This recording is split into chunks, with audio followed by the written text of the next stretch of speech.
Негативті туысқанмен қалай қарым-қатынас құру керек? Сәлем достар, сіздермен бірге ғажап әлем арнасы. Каналыма тіркеліп қоңырау белгісін басуды ұмытпаңыздар. Екі түрлі адам тобы болады дейді психологтар. Біріншісі көңіл күйді көтеретіндер. Екіншісі қан қысымын көтеретін адамдар. Сіздің жақындарыңыздың арасында қай топ адамы көп?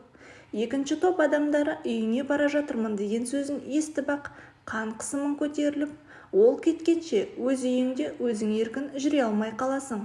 Әр сөзі жүйкеңе барып қадалатын, орынсыз сөзбен шымшитын адам болады.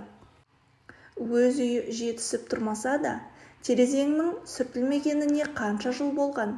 Киімдеріңді бүктемейді екенсің, я? Қасықтарыңды бөлек салмайсың ба деп ақыл айтып, барлық бөлмеңді адақтап шығатындар да бар. Сонымен қатар өз мәселесін айтып, өмірден түңілдіріп жіберетін ағайын да болады. Олар ата-енең, абысыныңыз, бауырыңыз, құдайы көршіңіз, бір кабинетте отыратын әріптесіңіз, құрбыңыз болуы мүмкін. Сондықтан келме, сөйлемеші деп айта алмай жүрсіз. Арадағы ала жіпті үзіп, мүлде араласпай кете де алмайсыз. Не істеу керек? Көңіл күйді түсіріп, бір сағатта-ақ шаршататын мұндай адамдармен қандай қарым-қатынаста болған дұрыс? Психологтар мынадай 3 әдісті ұсынады. Біріншіден, оны үйіңізге келтірмеуге тырысыңыз. Келетінін хабарлағанда, әпкемнің үйіне кетіп бара жатырмын, дәрігерге жазылып қойған едім, үйде емеспін, қонақ келе жатыр еді, үйге қолым тимей жатыр, жұмыстармен көшеде жүрмін, халыққа қызмет көрсету орталығында кезек күтіп отырмын, тағы басқа сылтау айта беріңіз. Иә, әркез қоңырау шалғанда осындай желеу айта салыңыз.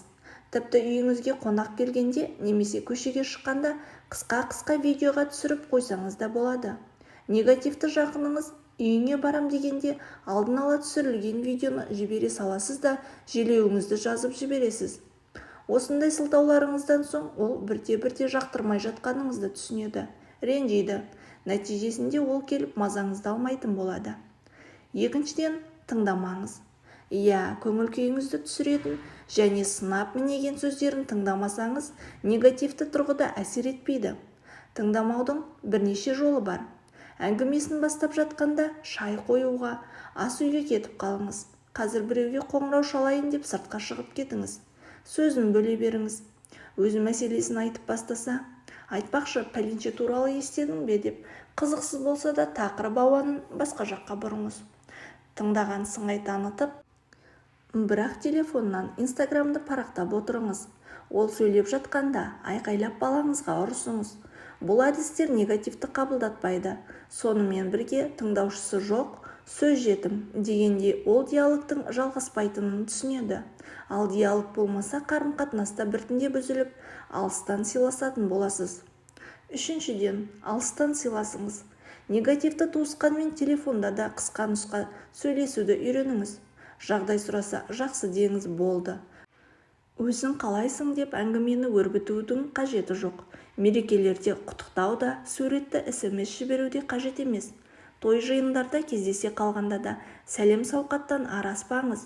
Есте ұстаңыз, өз тыныштығыңыз үшін өтірік сылтау айту ұят емес.